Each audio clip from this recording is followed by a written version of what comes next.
I think there's an ending point to each protocol where you just call it a day, and then you have the L2s or whatever just build whatever they want and continue building the network effects.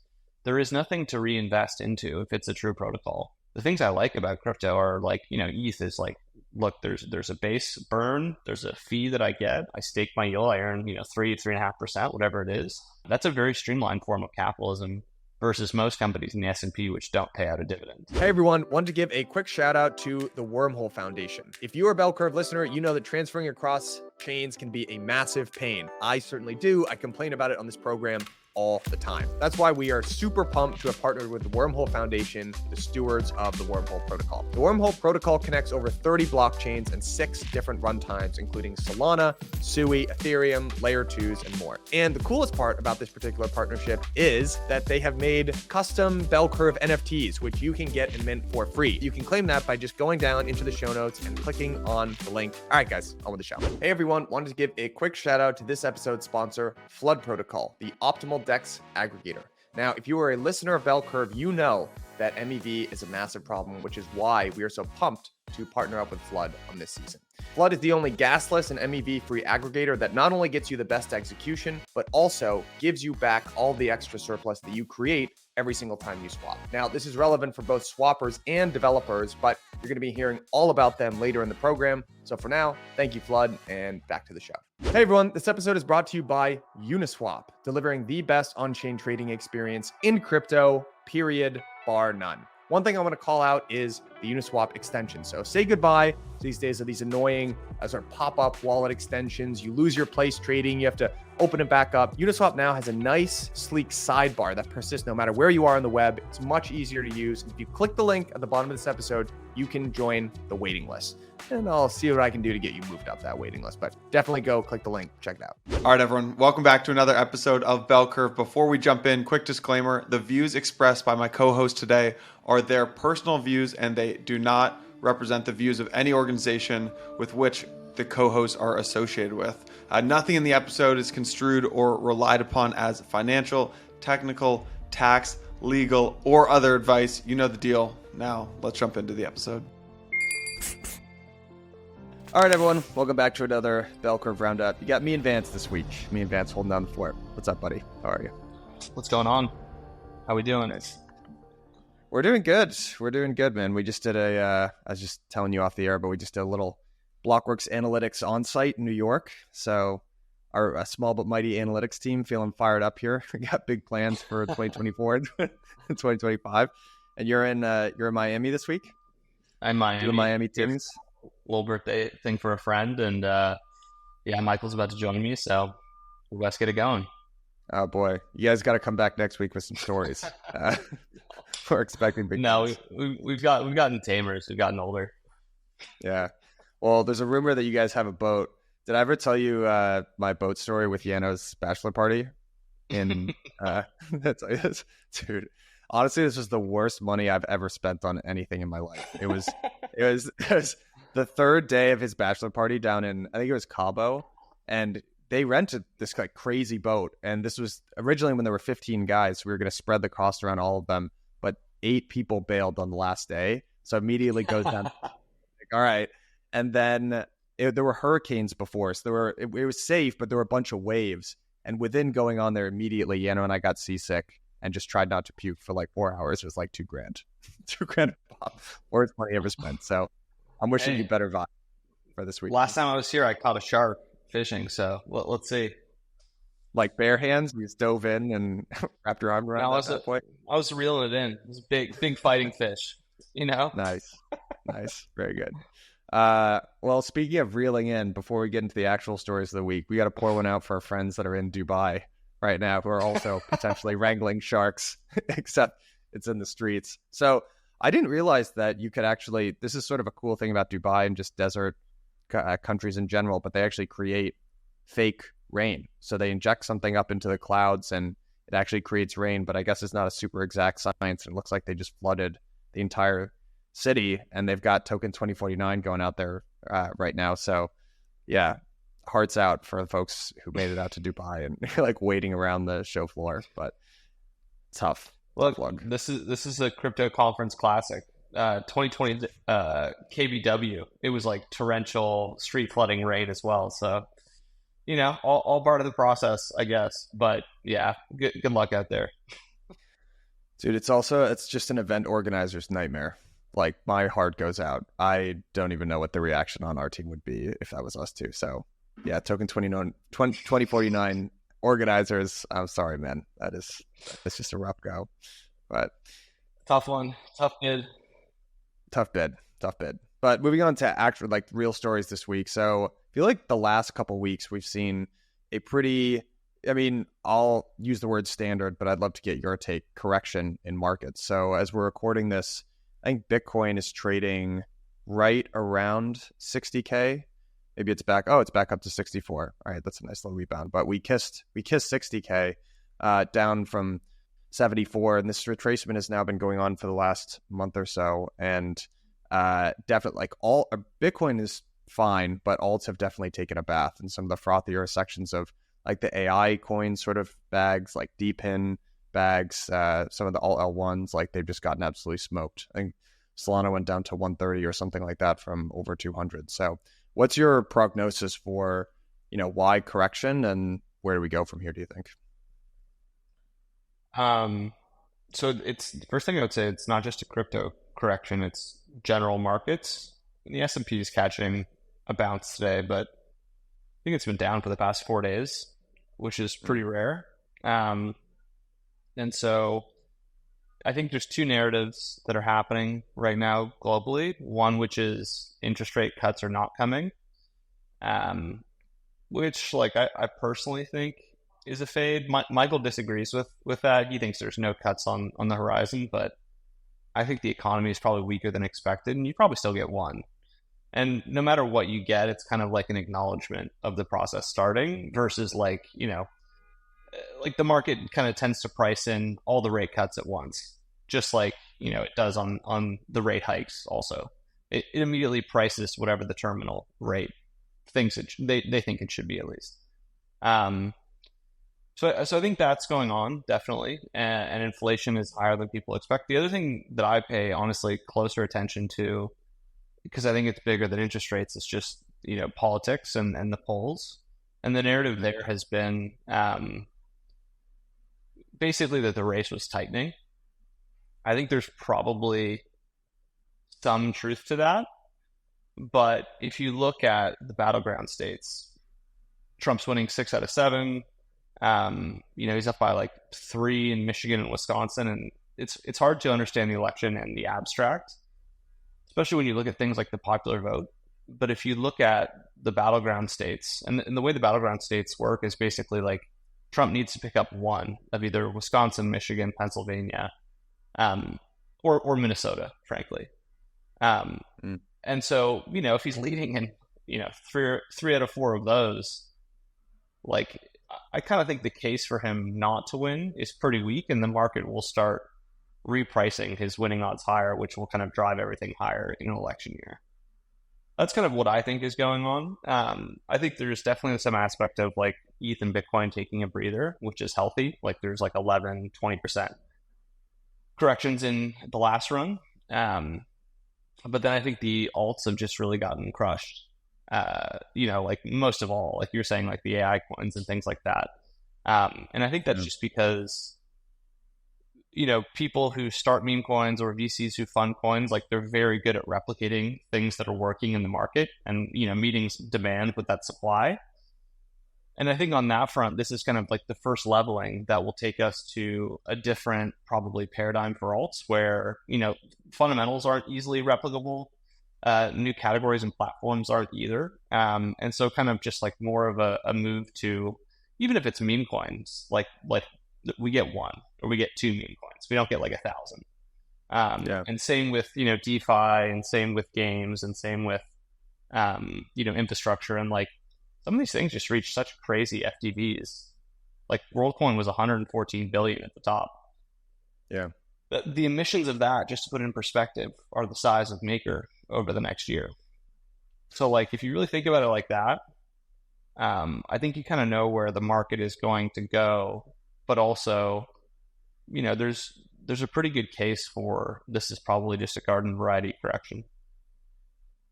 Yeah, this is one of these classic charts that just gets trotted out every now and again. But Chris Berninsky tweeted this with the caption, "In case the lettuce hands need a reminder." This is the class, just looking at the 2011, 2015, 2018, 2020 cycle, and then charting where we are today. And this is I guess trough to peak basically. And yeah, I mean, if you look, there's obviously no guarantee that the current trend is going to play out like it has in the past, but past performance is not indicative of future results, etc.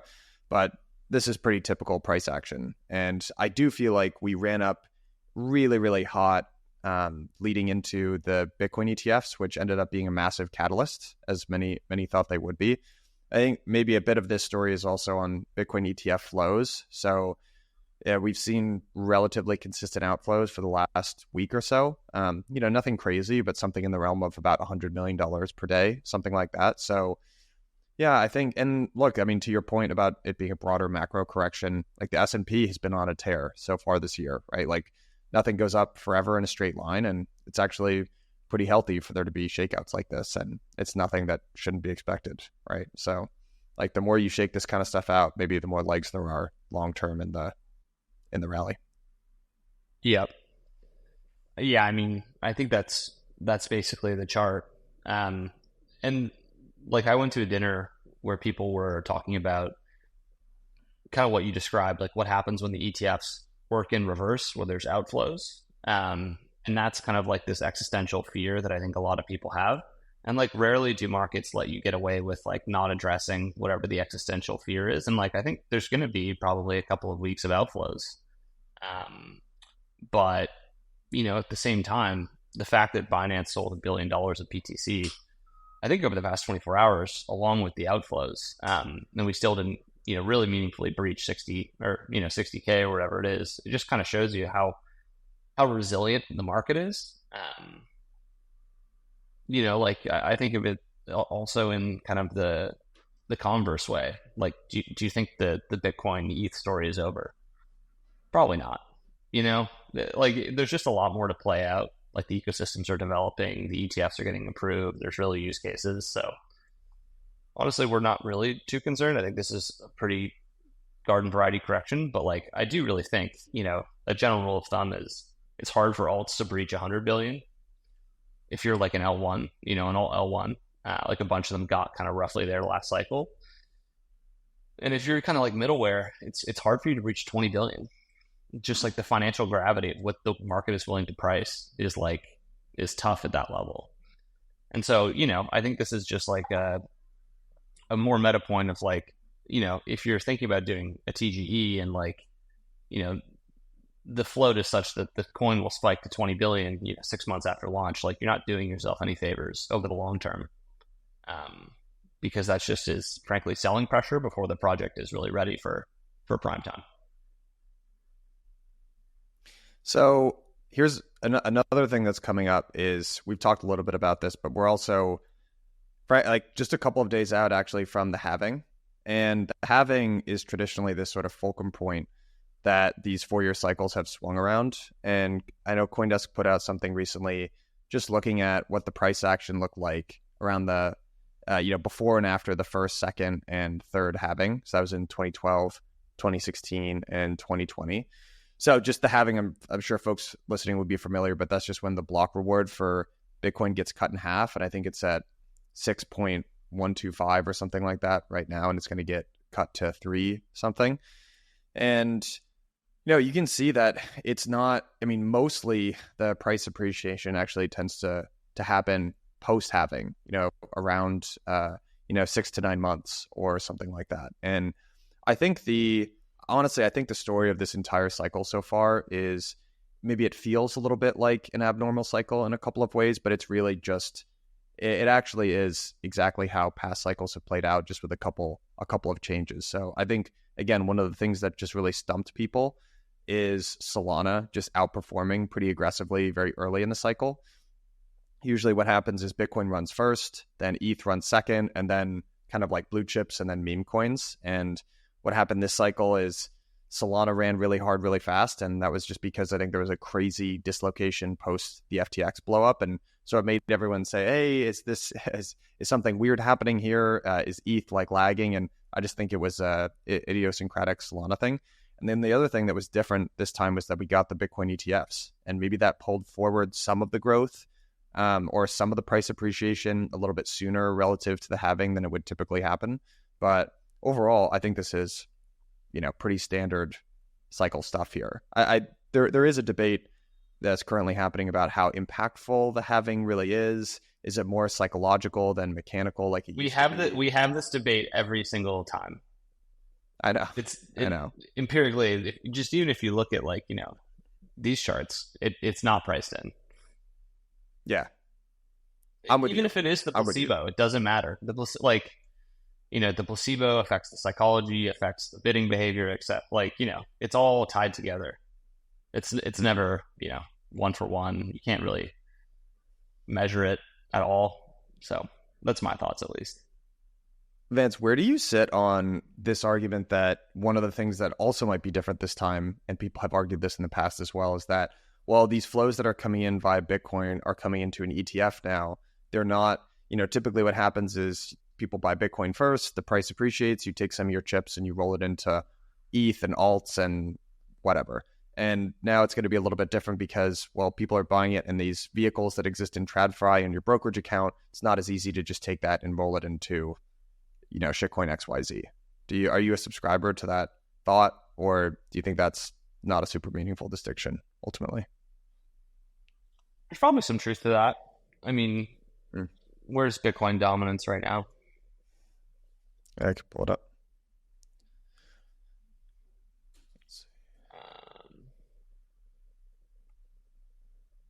Yeah, I mean, you kind of have this cliff, at the end of the last bear market into this trough, then it goes back up, usually tops at 71%. We're at 55% right now. Here, I'll just throw this chart up. Cool. Or if you could throw it up. We're at 55.7% right now. The last cycle top was 71%. So it's more a function of I wouldn't think of it as one person in their brokerage account, buying Bitcoin, it going up, and then bidding these other coins. I don't think that's going to happen. Maybe it'll be ETH when it has an ETF, but it's more so the aggregate wealth effect of the ecosystem, because we're still at a point in crypto's history where we hold, the crypto natives hold most of these coins. And so, we all get wealthy, and then it also becomes a function of pricing. I guess Bitcoin was a little bit higher, 69K at the top of last cycle.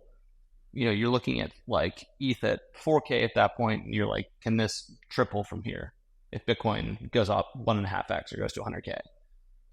So it's also about relative value and kind of how the crypto natives participate in that, and also front run whatever the ETF situation is going forward.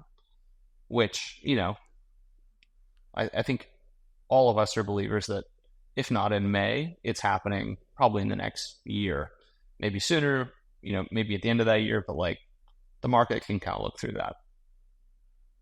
So I agree with you. I think even if you look at what's happening right now, you've seen this talked about, the Bitcoin meme coin barbell, where Bitcoin is doing well and meme coins and everything in the middle is kind of struggling a little bit. And I think the reason for that is not because there's a bunch of crypto natives that are holding Bitcoin and then rotating those gains into meme coins. I think it's because crypto natives know they've seen this movie before, and they know how the sequence plays out, and they're just trying to skip to the end. So they know it goes Bitcoin, ETH, blue chip, DeFi, whatever, alt L1s, meme coin, then it ends on meme coins. And they're just yep, I've seen this. I know when Bitcoin goes up, eventually it's going to go to meme coins. So I'm just going to skip right to the end and go into meme coins. So again, I think it's maybe less about mechanically about wealth creation and more just pattern recognition, in the same way that, the halving could be a little bit of a placebo, but at the end of the day, that's still a really important effect, right? It's still going to have a huge impact on the price.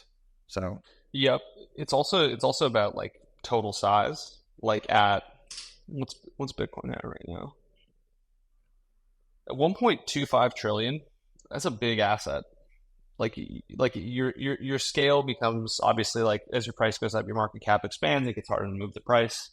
Like, you're probably even at a price right now where you need probably like $20 to $50 million of inflows per day to like maintain it, on the ETF side, to like maintain it at this price. Mm-hmm. Like, you're going to need to see those ETF inflows get back to like the hundreds of millions per day, like, or maybe even billions, like when it's like super, frothy and bullish. But like, I think these things are going to be taking a breather for, until kind of the narrative on interest rates, or the narrative on, the presidential race tightening goes away. But, that could be a month, it could be a few months, but, I think the longer term is what's more important to play for. And like, both, interested in Democratic politics and Republican politics, but I think one side, if that administration changes, and I think that the betting odds are certainly favoring Trump at the moment, like, that expands the industry like 100x.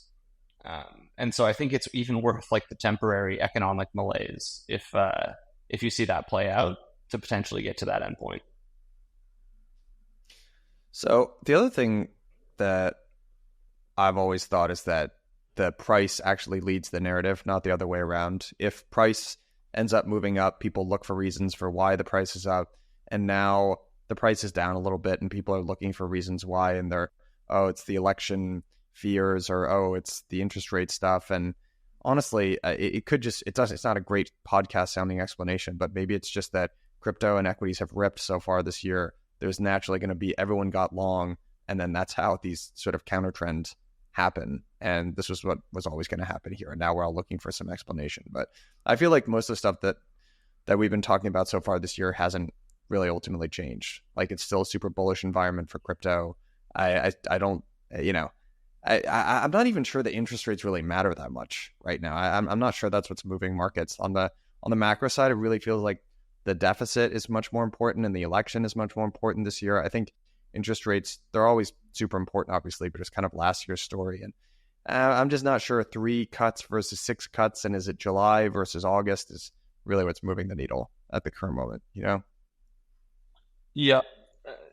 I think for the most part, like, when we were buying in 2022, it was like, ETH's probably 1 to 2K this year, maybe 2 to 3K the next year, maybe, like, you kind of like, that was like my simplistic framework, and, use that to keep myself honest in terms of, if it's looking like a bearish day, or are we still kind of within the long-term plan? I think so. But I mean, the macro and the politics, I think those are kind of like the ex post facto rationale for whatever happens with price. But, sentiment can flip on a dime. People don't even remember when they're bullish, or when they were last bullish. Like, people can't even tell you what they were buying or what they were thinking about. And so, like, the market literally has the shortest memory of any person that you know. And it's kind of like, that's like where Mr. Market comes from. It's just like your irrational friend who's kind of bipolar and, stampedes in either direction. And it's just not worth really worrying about the near term. And if you're not playing for the long term, like, you're probably playing the wrong game. Hey everyone, wanted to give a quick shout out to the title sponsor of this season of Bell Curve, the Wormhole Foundation. Now, if you are an on-chain user, which I bet you are, if you're listening to Bell Curve, you know that the cross-chain experience in crypto still sucks. Let's just call a spade a spade. We talk about it on this program all the time. Interop is still a big problem, which is why we specifically wanted to team up with the Wormhole Foundation. They are a decentralized interop platform that powers multi-chain applications and bridges. So that could be anything from DeFi to NFTs, governance, oracles, and more. So if you are a developer and you're building cross-chain assets, apps, or data or anything like that, I highly recommend that you click the link at the bottom of this episode and go check out to see what you can build on Wormhole. And Wormhole, first of all, this is a fun team. They did something really cool with us. You can actually go and click the link at the bottom of the screen, which is going to send you to a landing page where you can claim your own unique Wormhole NFT. So we're doing this with me and we're doing this with Jason, my co-founder. So help a brother out. It's a super cool NFT. I promise. Go click the link at the bottom of this episode and fill out your POAP, get your free NFT. And if you're a dev, head over to Wormhole and check out to see what cool cross-chain stuff you can build. Hey everyone, want to give a quick shout out to this episode's sponsor, Flood Protocol, the optimal DEX aggregator. Now, Flood is the perfect partner for this episode on the multi-chain future because Flood is solving so many of the issues that we're going to be talking about this season. And this is relevant for both traders and devs. So if you are a trader, you should definitely head over to FloodSwap and start trading because they solve three massive problems. 1, gasless trading. No more pesky trading fees. 2, you don't have to worry about getting front run. MEV free. And then 3, they have excellent order routing so that you know that you are getting the best price. So head over to FloodSwap and click the link in the bottom of the show notes. We're going to send you right there. For the devs out there, you can leverage Flood's flexible hooks, allowing you to make swapping a first-class primitive by adding custom order types like TWAPs. Or if you're a wallet builder or something like that, you can actually build your own order flow auction in and start recapturing a bunch of that MEV. If you want to reach out to them, go to devs@flood.bid or just jump right in the Discord. All right, guys, thanks very much. Appreciate you, Flood. Hey, everyone. This episode is brought to you by Uniswap, delivering the best on-chain trading experience, period, bar none, in all of crypto. Here's how I would divide the protocol today. There's a web part, a mobile part, and an extension part. You can say goodbye to the pop-up wallet extension. It's just not great from a UX perspective. Now what they've delivered is this nice, clean sidebar where you can just very easily track swaps, sign transactions, send or receive crypto anywhere. Just a huge UX improvement. On the web part of it, huge improvements here. You can buy and sell 700 plus tokens at your price on your terms. And they've got limit orders, which are powered by Uniswap X, and there's gasless. They've also got real-time charts, transaction logs, pool data, project information, all this cool stuff that just really improves your UX trading on the web. And again, all of this is powered by the smartest protocol in terms of Uniswap or Uniswap X. Click the link at the bottom. Uniswap extension is in alpha right now, and we'll see what you can do about getting you moved up that list. Thank you very much, Uniswap. Changing tack a little bit here to talk about something else that's happening on Bitcoin. We are going to see the launch of Runes this week. So this is another Casey Rodermore, who is the creator of Ordinals. This is another one of his projects, but he's launching Runes on the day of the halving, which it looks like it's going to be in a couple of days. So basically what Runes allow you to do is to create some sort of token standard equivalent to sort of like a competitor to BRC20s, which is kind of a poorer form of ERC20s that exist on Ethereum on Bitcoin. And it's not exactly inscriptions, but it's close enough to inscriptions that, that's good enough, for you to really understand. Bitcoin has a different model than Ethereum does, which has Bitcoin is just UTXOs, and you can't use smart contracts on it. So it's extremely limited in terms of what you can actually do.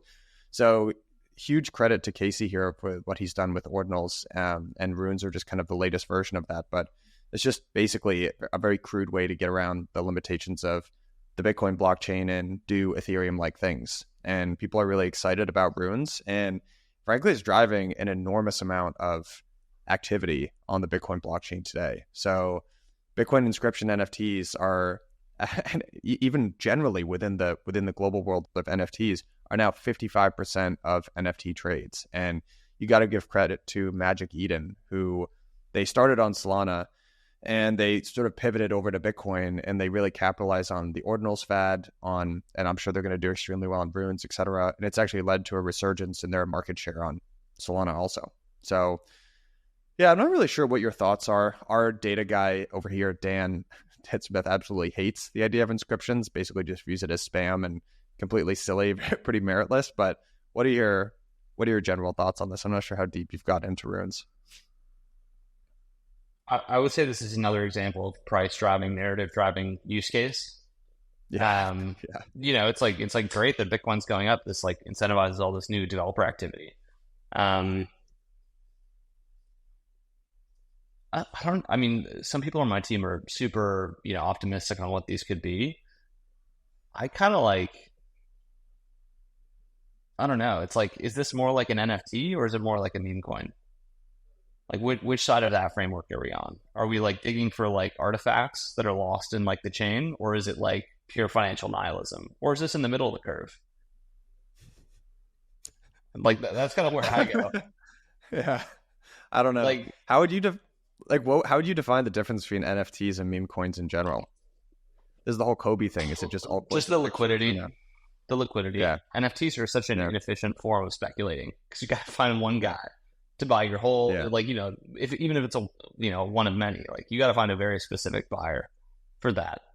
You can't price it on an AMM. You can't like sell it or buy it indiscriminately. So, like I think that's the difference, honestly.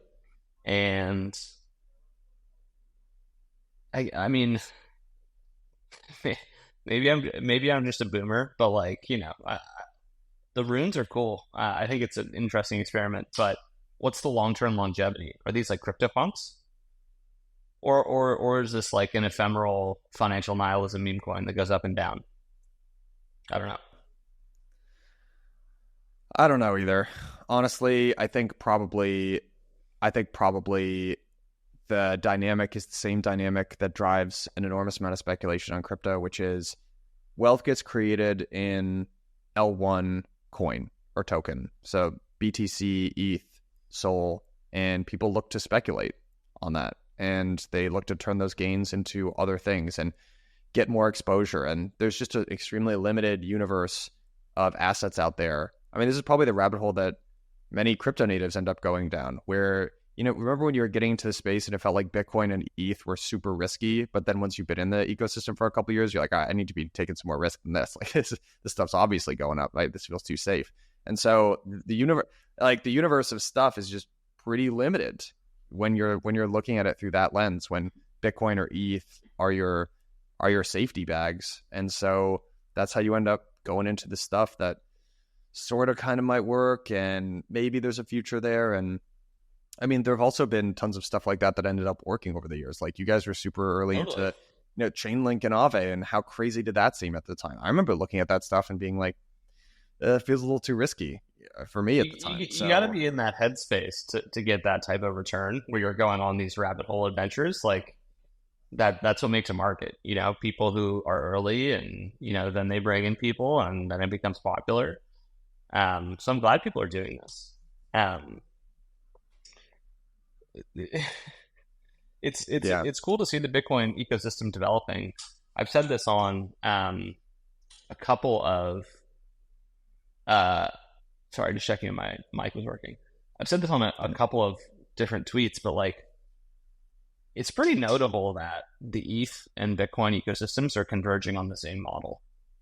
It's like, I mean, one is proof of work, one is proof of stake, obviously, but it's like the L1 is for the sticky DeFi, the NFTs, the grails, the high value transactions. And then the L2s are for, speculating meme coins, runes, inscriptions, like, whatever.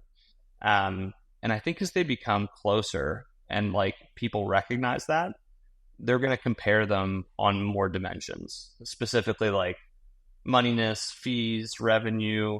Like I think that this is where a lot of crypto goes. It's like, if you think about the end game of different protocols, I think like this web of L2s is one end game. In kind of a different way, like restaking is like a different end game. I see that as kind of like, and that's both on Bitcoin and ETH. Restaking to me is kind of like M&A in crypto. You're basically saying like, come under my wing, give tokens away to my community, like we'll develop primitives. And so like, you're aggregating all these services. And I think like, Maker is another good form of endgame, and like their roadmap is literally titled endgame, but it's like, they're becoming this like kind of superstructure with all these sub DAOs, and they're allocating, DAI to the basis trade, into crypto loans, into RWAs. And like, that's kind of like an endgame of DeFi. Like, I think generally like a lot of these endgames are starting to play out. There's obviously still huge incentives, like multi-billion-dollar market cap, to be around standalone project. But I think kind of what we're seeing is like an aggregation of the ecosystems into this kind of like universal, either like restaking or L2 model. I agree with that. And another ecosystem that I would point to that actually looks very similar in terms of the architecture. It is going the same way. It is kind of a neat mix in between Bitcoin and different versions of Bitcoin, and ETH is Celestia. I would put in that exact same camp, because Celestia also has this.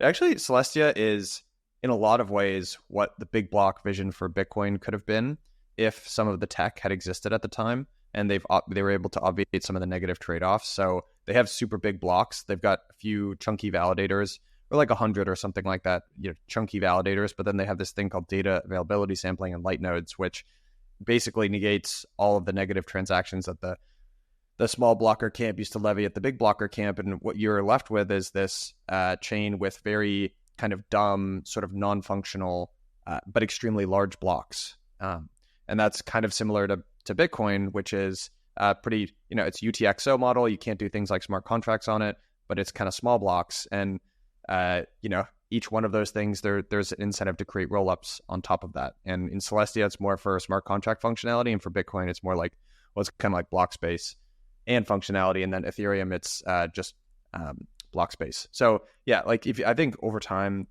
especially the Celestia, Bitcoin, and Ethereum, it's all converging on the same stuff. Probably even over time, Solana ends up looking like that too. So, and I think what that means on a long time horizon is, I think these things are, what that really means on a long time horizon is that these things end up getting commoditized. And right now there are these religious communities around, Bitcoin versus Solana versus ETH, and it's so different.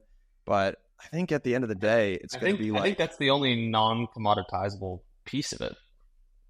Yeah, like the network effects. Like think about Tether. Like I would argue Tether is dominant because it's dominant. It's like, it's kind of circular, but like there's like when you have money, like there's huge network effects to that. And so like I kind of think about it architecturally is one way, but the other way is like, how do the network effects accrue? What are they powered by? For ETH, I would say it's the asset. For Bitcoin, I would say it's the same. For Maker, and I would say it's the DAI stablecoin. It's like, if you we've done some analysis, it looks like DAI captures around 35-40% of all DeFi profits, just because like if you think about Athena too, it's like, okay, this means Maker can now get into trading without taking any risk because it's delta neutral. Obviously, there's the exchange risk, all that stuff, but like, that's a superstructure. ETH's a superstructure. Bitcoin's a superstructure. My question with DA layers is like, are your network effects 10 times more powerful if there's a community of people using your DA layer? Like, what's their relationship to that? To me, it kind of has to be about the underlying asset in some way, and that applies to restaking as well. I think that too, but I guess then the question would be, if it's really about the network effects and the liquidity of the asset, then it doesn't even really matter so much what the underlying protocol is doing. Like, I'm not sure, because the Bitcoin protocol is a really interesting example of this, where, dude, prior to Ordinals, transaction count had just been going down. There'd been very few legitimate upgrades since Taproot, and even by the standards of an EIP, like Taproot's wasn't a crazy change or anything like that. But the asset price still kept going up, and I sort of view that's what TIA is as well. They have one of the challenges of Celestia's architecture is that you can't, because you don't have smart contract functionality, and like TIA isn't a settlement layer, you can't do the types of roll-ups, like settlement contract, very trustless bridging up from main chain ETH to rollups that you can do for Celestia. They have a solution to this, which is just ZK, like a ZK account that basically, instead of like a valid signature, there's a proof, and you kind of submit like proof or a valid proof, and then you can bridge TIA up to their sort of sovereign rollups and stuff like that. It's on the roadmap, but I view it as being all birds of a feather, pretty similar. And I've always looked at TIA as an asset in its own right, and then there's the DA sort of business model. But I think the protocol has less to do with which assets are successful than just the liquidity and adoption and narrative that form around the assets themselves. So, well, so what? So you do have to have an underlying cash flow driver, like ETH and Bitcoin. I think this approach has a lot of credibility. Like ETH did like 400 million in profits in Q1 or whatever it was. Bitcoin, I think, frankly, has work to do with POW, and like it's so expensive, and there's so much incentives, and the fees seem to be growing. Celestia, and like we have Celestia bags, but just like the revenue of the underlying DA, I don't think it has to be super high necessarily, but like you need something that gives you credibility when people are like, I'm using this as money. Because like, there's a lot of different factors which impact people using this money. I would say the reason why we're optimistic on the Solana ecosystem is because we spend a lot of time with the Jito people, and you can see the use as money of Sol. Like you look at their TVL chart. I'm just gonna throw it up. You look at this TVL chart, it's a hockey stick. It's gone from 48K in December 22 to 10 million sold today. Yeah. So I agree with you. There needs to be some kind of lock-in. This is the whole, not to go all macro and talking about money on this podcast, but yeah, this is the way that sovereigns have historically done this is you have to pay taxes in this currency, and that's the lock-in, and that creates the network effect. And it's kind of the same thing in blockchains, right? In order to get access to this block space, you have to pay in our unit of currency. And that's actually why when the burn was originally theorized as a mechanism, they were trying to get around this thing that they called economic abstraction at the time, which was people basically off-chain contracts between a validator and someone who was trying to pay fees, right? And it's like, well, I don't want to actually pay you, 100 ETH or whatever it is. Like, I want to pay you 50. I'm just going to pay you $50 off chain. You can just waive my fee. So by then you're essentially circumventing the tax lock-in. So that's why the burn initially got created. But yeah, the Jito chart I love the Jito. Lucas was just on the pod a couple weeks ago. He and Eugene are standing Solana MEV guys, but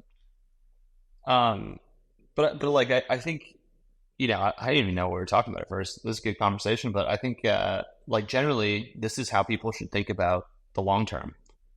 Like, what does this look like in 10 years? There's money-based ecosystems that have network effects via their native assets. And then I think the maker bet thesis is that maybe that native asset should be a stablecoin that can internalize all the profits on all these DeFi and, frankly, CeFi now activities and redirect it to holders of a stablecoin. And like that is like a very different vision. And maybe there are other visions. Like you could think about like if Uniswap releases its own chain, it started with the AMM primitive, generated a ton of profits, maybe gotten people to use Uni as money. I don't even really see people using Uni as money though. Yeah. Like, I don't know if that's a thing, but like they'll launch a chain. Maybe you back into it. Same way the Maker did, where it's like you start with a stablecoin, then you launch a blockchain. So yeah, you should think about the use cases from the ground up in terms of like their initial profit generating enterprise. And then what they do after that is like, they're either creating their own form of money via allowing people to use it, or it's frankly more like a SaaS business where they're just like a protocol that sits on top of every other chain and, tries to externalize whatever they do. Yeah. Let me ask you this. So this is something I've been thinking about recently too. So part of the lock-in that these ecosystems that are built around a base unit of currency as a money have is the social layer and a really clear narrative. And this is what I've thought Bitcoin has kind of nailed from day one is, well, not since day one, they had the block size war, but they're like, we are a store of value, digital gold type thing. Really clear at, 21 million hard cap, super easy to understand. That's changed though. The narratives have changed over time. True. But recently that's what it's been. And there's an accompanying vibe to that. It's kind of like a macro Austrian economic, gold loving, keep the government out of my property sort of vibe. And that works with their whole thing. So with now that they have most of the transactions on the base chain coming from, well, like now the fact that there is a base chain and there are going to be L2s and there are runes and there are NFTs, suddenly you've got people that are coming back and saying, hey, Bitcoin should be innovating. We should be pushing the envelope. And this is the tech people versus money people tension that has always existed in crypto a little bit. And do you think it's disrupting this kind of neat narrative and shelling point to build the community around? Do you think it's a positive thing? Or what do you think about that? Because I think there's a lot of pretty spirited conversation that's happening right now in the Bitcoin community. I mean, I don't even know the extent to which they're still infighting around like expansion of Bitcoin being bad, but it will change the narrative because narratives are usually set by like people on the margins. And at first it's a whisper, and then it's like them shouting with a megaphone at you, and then it's everyone saying it.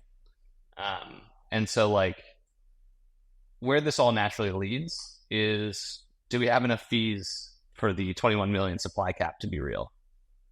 And so like, at some point they'll have that fight, but it's going to be like 100 years until that really matters. But like, I think at a certain point that will stare you in the face.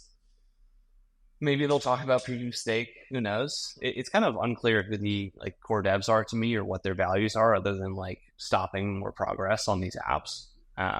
But it will look more like ETH, and I think ETH will also look more like Bitcoin. As it moves towards this like, fees are, or whatever. I think Nick Schleck from Ribbit did a presentation on ETH. He said like the fees were like, revenue is like $6 billion a year, something like that. There's like just enough deflation where it's like not too deflationary, but like it's not rising in supply. Like I feel like everyone is just going to go like, this is the end game for all this stuff, is that the branding and network effects of the assets are all that really matter. And I think if you read like Maker's endgame plan with this in mind, it feels very clear-headed in terms of like really nailing where this is all going. And 99% of protocols will probably die. We've also launched a shit ton of protocols and meme coins and all this stuff, but like the point is you get to those 10. There's the Mag 7 is 7 stocks.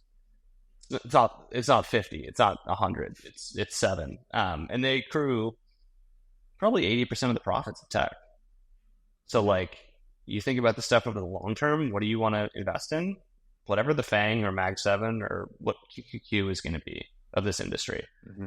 Because a lot of it, especially when you look at like WorldCoin and all the emissions and like all the other tokens are going to have emissions, like you need to have something that's strong enough to basically stand against those emissions, but also like well placed enough to really navigate the strategic landscape of crypto, which is merging, I would say. Maybe not collapsing, but it's like I feel like we're going like this. It's merging. Like there's a lot of protocols launching, but like we're going like this. So it is merging, and here's an example that I would give you. So we're doing the third permissionless that we've done, and I don't think we've talked about Bitcoin at all in any of the previous conferences, because really it's kind of it's a conference for people that are building on the frontier for the most part. And but this year, one of the big themes, we're like, yeah, honestly, where a lot of the innovation is happening, or where a lot of the mind share is right now in like the builder crypto native community is Bitcoin. And so we have like a whole theme like Bitcoin Renaissance, and Casey Rodamore is going to be there, and Munib from Stacks, like a bunch of the Bitcoin L2s. That's never been a thing before. And yeah, we've never even been like, yeah, this maybe makes sense. It's always been kind of DAS is Bitcoin and permissionless is kind of ETH, Solana, Cosmos. And yeah, it's starting to merge. And I do think it's an interesting, I think Ethereum's kind of going through a transition from the other side, which is Ethereum counterpositioned against Bitcoin really nicely back in the day, where, if you didn't want to be like a doomer and just like sit there and stack sats and, not do anything or take risks or innovate, then there was this void. And Ethereum was like, hey, we're a general smart contracting platform, come build apps. We're very optimistic. And that was the Ethereum vibe. And now that Ethereum's kind of growing up and being like, well, now that we're a $300 billion protocol, and we really see ourselves as a money, then you don't really want the people that are managing your money to be like, oh, optimistic dreamer, right? You need to be a little bit more serious, right? Like if you have that much wealth that's being held or secured by these developers, then you want to make sure that they're like serious conservative people. And so Ethereum is almost coming the other way a little bit, being like, okay, we're grown up now. We care about things like yield and this is a money. And so I almost see Bitcoin and Ethereum kind of coming closer together than they've been in a long point. So to your point on convergence, I think the long-term question, which we'll have to answer in the short term, because like you can't have these things have no fundamentals forever, is like we've talked about this before, but how do you create the best internet money? What should it be based off of? What's the best economic architecture versus like the most scalable? Like, is it better to have, high value users doing enough transactions on your main chain where you can burn enough of the supply for it to be stable? Or is it better to charge everyone nothing and, basically drive fees to zero and make a play for the most users? And I think like this L1 L2 architecture is admitting basically that you need the L1 transactions at a relatively high cost with a relatively small amount of users who do relatively few transactions per year. But then you want to make a play for everyone using your asset and being native to these chains with these L2s. And like, you know, I mean, one way to think about it is, do you think you can be $1 trillion protocol as a monolithic chain? I would argue you need like a lot of different incentive camps rowing in your direction. Like, you know, how much did the OP, you know, retroactive grants do for the ETH community? A ton. Like, you know, ARB, same deal. Like all these, you know, airdrops, like those only happen if you have like this plurality of L2s approach. So, Yeah. you know, maybe the ceiling for alt L1s is like 100 billion. Well, that wouldn't surprise me. But maybe to get to $1 trillion plus, you either need to be like the first mover or you need to have this like L2, you know, based ecosystem where everyone's burning a little bit and you still got your L1 fees. And, you know, the economics flow upwards. Yeah. I think, well, maybe it's relevant then that Solana has been struggling. The UX of Solana has been extremely challenged in the last, I don't know, couple weeks, at least a month since Memecoin started to take off. And to your point, Solana is the chain that has the most transactions right now. It's something like 35 million transactions per day, which is a pretty mind-blowing statistic. Now, how many of those people is it just repeated kind of gamblers like clicking like this on, whatever? But still, usage is usage. And I do think it's, on the one hand, it's bullish to have so much demand on your chain that you break down. But on the other hand, this is a huge problem for Solana. And I think they need a little something more than just, I know they're working on a patch right now, 1.18, and hopefully that's going to be live and they're going to fix some of these problems. But I still haven't really seen, at least from my perspective, a long-term roadmap or strategy towards solving this, because even if they implement this successful patch, then there's just, what if, okay, they fix that and then it goes up to 60 million transactions per day, right? And at some point, you kind of have to either start charging more. And I heard Keone from Monad make the statement that he thought Solana transactions were just too high based on compute, because eventually you have to price those compute resources appropriately. Or maybe you end up doing something like a layered approach like L2s. I don't know what the solution is, but I think it's still it's an open question. Yeah. So if I were to make the argument for Solana, I would say that basically so if you think about Bitcoin and ETH, the people who own Bitcoin and ETH and use Bitcoin and ETH on the L1s, like they're going to use it there forever. Like, you know, maybe we'll grow that pie by, 10x over the next 4 years or whatever. But like, those are sticky L1 transactions that are not moving. It'll bootstrap the chain. What the market kind of hasn't figured out or explored is like, who's going to have the most users? Who's going to have the most users, and what is that sweet spot of fees versus throughput versus use case? And if you could make the chain free and charge everyone nothing, like, would you? You probably wouldn't. That's not the optimal economic model. So there is a sweet spot. But I think that's where the market is going to be most subject to disruption, where it's like, okay, cool. You launch an all L1. Let's say you have 100,000 users. Let's say like Immutable X or Ronin has 10 million, but they're all basically very low paying users. They are monetized on, the DEX versus the actual base underlying fees. Like, is there a different economic model that has less to do with like the gas cost abstraction of a blockchain and maybe more with like the DeFi underlying primitives or gameplay or things like that for, the blockchains that have 10 million users? Because that economic model is going to be different. And honestly, probably so is the underlying asset. It probably doesn't have that same call option to become money. And so you'll need to find kind of a different type of valuation framework or what have you. So I think there is room for these high throughput blockchains that charge people very little, but you need to have that sweet spot.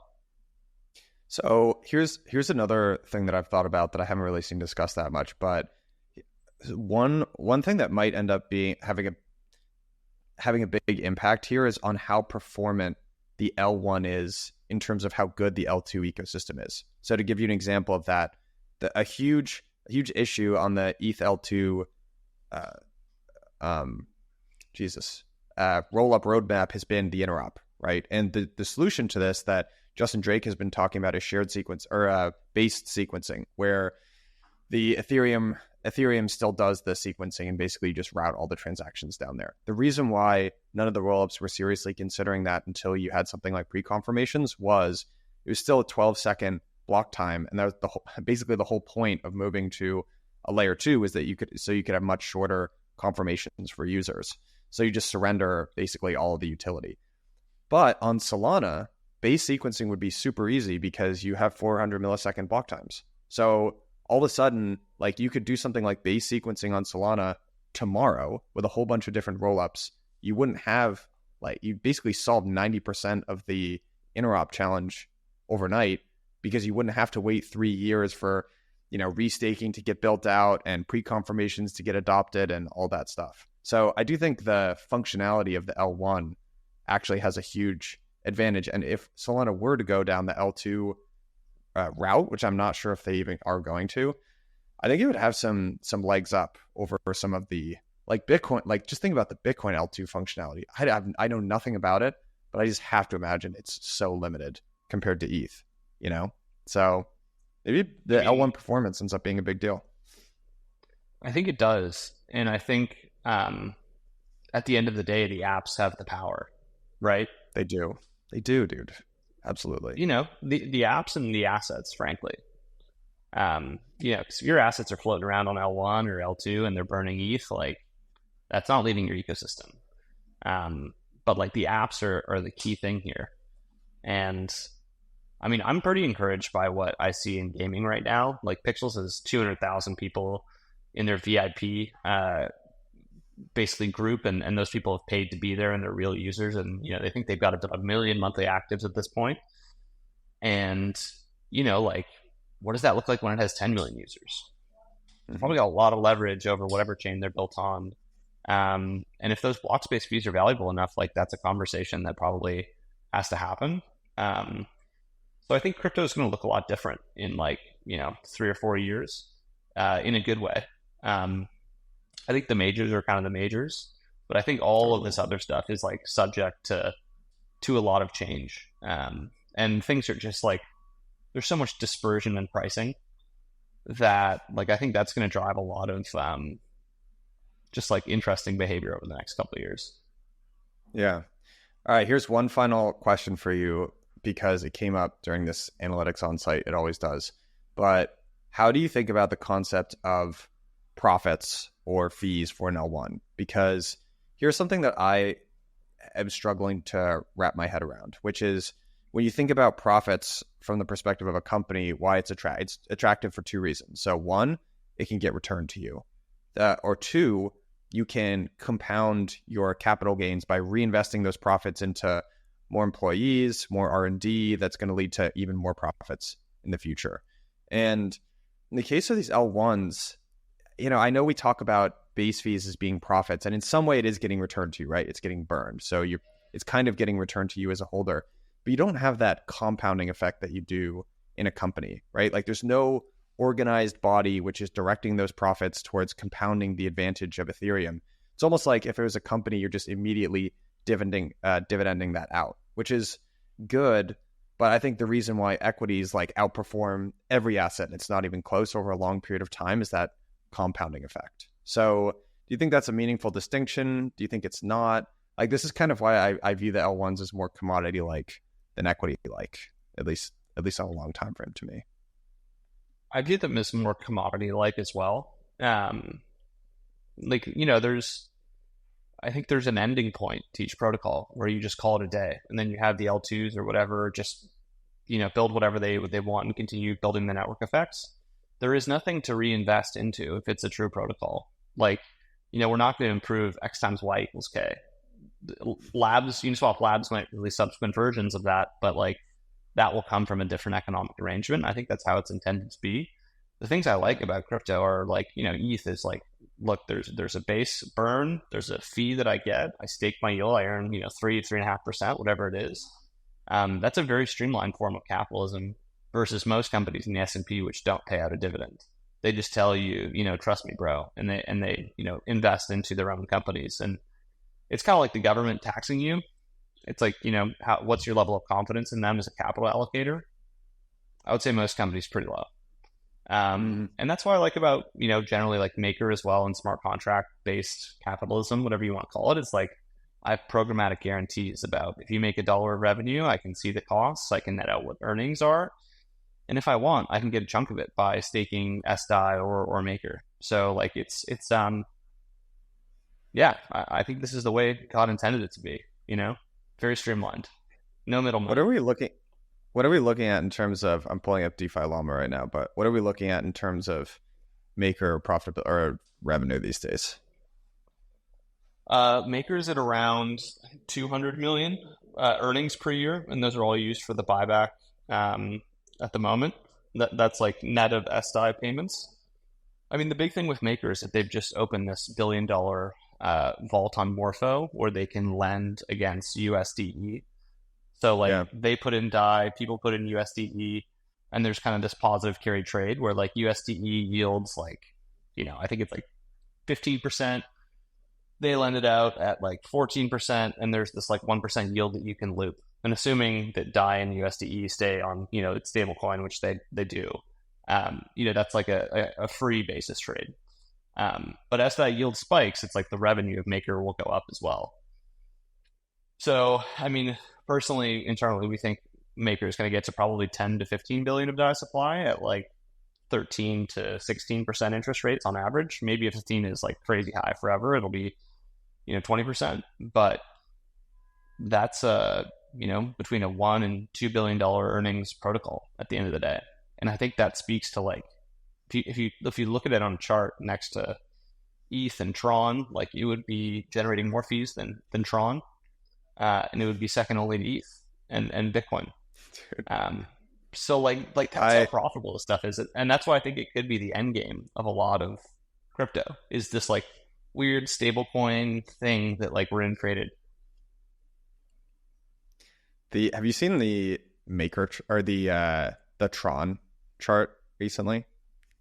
Adam actually sent me this week because we were talking about the Justin Sun Hans Zimmer asking, but look at this little chart that Tron's got going on here. I mean, this is I'm not a TA guy at all, but this is it's a good looking chart. This is a cup and handle type chart if I've ever seen one. So who knows? Maybe His Excellency has all right. I don't want, at risk of asking a crude question here, I would love to know the extent of Justin Sun's resources, because that man, I've heard some rumors about the amount of money that he chucks into some of these like restaking or Bitcoin L2 things. And yeah, I think His Excellency is doing pretty well on the Tron on the Tron dividends or back end or whatever. But yeah, I guess this is what makes me a little bit more skeptical of Bitcoin L2s is like the TVL dispersion is like 3 or 4 people. It is. And like talking to the Maker core team, like whenever they see Justin deposit into SDI, they're like, oh, we got to figure out a way to like get him out. Like I don't think he's this farmer that's like particularly friendly to the underlying protocol or the tokens that it issues. So, yeah, one man's treasure. So do you think that, so I've sort of heard this as well, it's not even for the Bitcoin L2s, but ETH L2s, some of the restaking platforms, they do this kind of roadshow abroad. And I think the reality is there's like 50 to 100 whales that kind of live out east, and they end up being the TVL that goes into a ton of these protocols. And I don't know if this is early Chinese miners. That's where I get the sense a lot of the money comes from, but I do think it's a smaller number of whale-like individuals. Because sometimes you see a protocol launch, you're like, I've never heard of this thing, and it's got $1 billion in TVL. Like, who was putting $1 billion in TVL and $1 billion worth of capital into one of these protocols? But maybe that's it. The dev. The devs. Yeah, the dev. I mean, yeah, that's true. It's dangerous out there. Well, it's an early stage industry. It's still very much Wild West. People were saying it was Wild West 6 years ago, at least when I got in, and it's still pretty Wild Westy. And I mean, even in the restaking ecosystem, I mean, there's a ton of money getting thrown around. There's a ton of LRTs now. A lot of them are great projects, but yeah, that also feels like a space that's like really heated up recently. And you know, you were saying before about AVSs. I mean, that's kind of the new L2, right? If you want a narrative and you want to buy into be a part of this ecosystem that's growing, there's a ton of attention around it. Like the AVS feels like a good way to do that. Not that there's not really legitimate reasons to be an AVS, that there are, but I know it's a bit of a competition to be like, you're kind of like selling part of your project to like Eigenlayer. You know, it's like that to me is like as close to token M&A as we might get. Is just like this natural aggregation of a lot of these ABSs or like lower level primitives that, like if you think about a stablecoin or like a DEX, those can stand on their own as a business and be the foundation for something more. Yep. What else is there? Yeah. You know, maybe borrow lend kind of. Borrow lend, maybe, you know, perps, maybe. But like when one of those structures, a stablecoin, can subsume all others, assume that on a long enough time frame it will. Yeah. You know? And kind of same with like the ETH asset as like the staking layer for all these AVSs. It's just like you are basically, you know, you're getting aggregated by the AVS or by the restaking platform and ETH the asset also. I've got a question for you on the subject of standalone businesses. How would you look at these kind of like a DEX screener or a pump.fun type business that's kind of sprung up? They're selling picks and shovels to meme coin traders, and to be honest, they're probably raking it. They have very different business models, but a DEX screener, I think they charge something like $300 for a meme coin to link socials or something like that, and pump.fun is a more traditional sort of exchange model. But I mean, how would you like look at one of those businesses, the long-term legs on it? You know what I mean? I'm not really sure for me. Too early to tell. I would say that, like, you know, a good test for if something is a superstructure is like, can this happen somewhere else? You know, can like Uniswap get in this game? Can Maker get in this game? You know, there's a version of this where it's like Maker can provide, you know, the base capital for, you know, like the liquidity for meme coins, whatever. There's like a version of this where it's like Uniswap is doing the stuff instead of pump.fun. Maybe the cultural lock-in is strong enough where they can go off and spend money and, you know, acquire users and build a real moat. But at the end of the day, it's like, you know, does pump.fun launch its own chain? Because like that's a real superstructure at the end of the day, and they can like kind of build more of a moat. Like I could see that very much happening. Like we're definitely, I think Hasib said this on some podcast where it's like we're not in the Kumbaya era anymore. Kind of a cynical take. I kind of agree with that in some ways, but like over the long term, like aggregation theory is going to play out here. And it'll be the people who have, like, for instance, I used to work at Netflix, and when I worked at Netflix, the DVD business was the cash cow. I know, sounds crazy. This was a good. I was an early Netflix user. Right. I did that. I was a customer. And yeah. I was there when, you know, streaming was kind of getting going, and we started launching our own originals. And it was like, you know, the DVD business paid for all the originals. It paid for all the streaming. It paid for the international expansion. And it allowed it to leapfrog to like a real superstructure where it was like, you know, Netflix was buying movies to put on DVDs, and then it was the entire industry. And now it dictates terms to the rest of Hollywood. And like, I think you're going to see some of that play out here. But the key is like, what are the businesses that can stay on their own? A stablecoin is one. Money-like assets that are digital is another. ETH and Bitcoin. Is it DEXs? Is it PFOF? Is it lending? Is it, you know, new meme coin paradigm? I don't know. But like, that's kind of what I think about. And our fund, we have 10-year funds. So like, that's the time scale we're on. I think that's good. I think that's a good mental model. All right, buddy. I think unless maybe we can ask our editors here to send listeners off with the Tron, Justin Sun, Hans Zimmer little soundtrack. Do. Send you gently off into the night. You can listen. Honestly, it kind of slaps. So credit Justin Sun, credit Hans Zimmer. Yeah, we can end there. But Vance, was shout out, buddy. Later. See you next week. Cheers.